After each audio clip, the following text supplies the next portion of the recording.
someone call Molly Hooper because Sherlock might be DOA? Welcome to Nerdist News.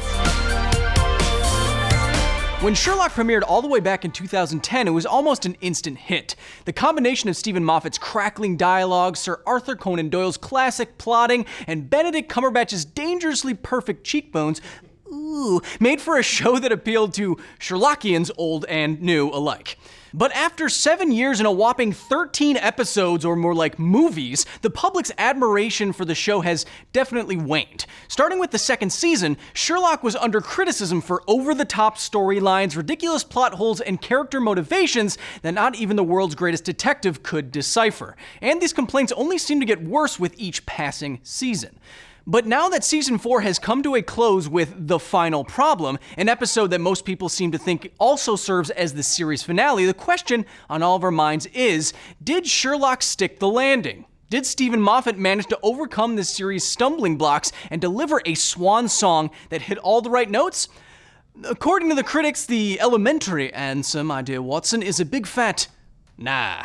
Or as Holmes himself might put it, this finale was so bad it lowered the IQ of the whole street. Reviews were not kind for the episode, to say the least. Vox called it a huge disappointment.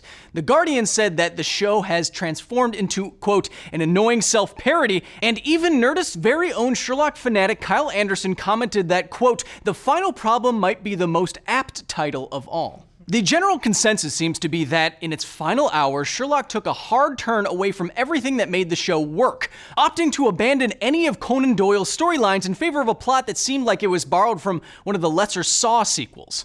But even if Sherlock had managed to rise to the occasion, would fans have cared? The Final Problem was the lowest rated episode of the entire series, suggesting that the show's mounting frustrations managed to drive away a serious chunk of its viewership. However, ratings may have also been affected by Russian hackers who leaked the episode earlier in the week. Come on, Russian hackers, if you want to ruin someone with a leaked video, we all know you have some golden footage everyone is dying to see. Leave Cumberbatch alone. Offensive. So there you have it. It looks like Sherlock is dead and buried, and it's hard to imagine it ever making a comeback.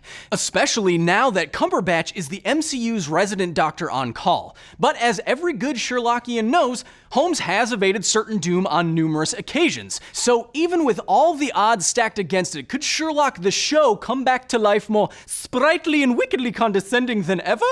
Of course. For one thing, Sherlock's home is the BBC, and they're not handcuffed to the restricting series structures that we American viewers have to sometimes suffer through. Outside of the Victorian special, there was a 3-year gap between Series 3 and Series 4, and we could definitely see the show's regulars deciding they were ready for a reunion after a similarly long stretch. Maybe not as a full series, but certainly as a Christmas special or a one-off TV movie. What's more, ultimately the show's problems are pretty easy solves. Sherlock shines when it's focusing on its characters and their crime-solving skills. And with a huge well of classic Sherlock stories still left to draw on, there are more than enough mysteries for Holmes and Watson to solve. But what do you think? Are you hoping the final problem isn't Sherlock's final problem? And were you as disappointed by the finale as the rest of the internet? Let's discuss. Hey, did you all catch Kumail Nanjiani on last week's Sidekick with Matt Myra? If you want to check it out, head over to projectalpha.com and sign up for a 30-day free membership. You can watch all of it and more. Don't forget to subscribe to our YouTube channel. We are so close.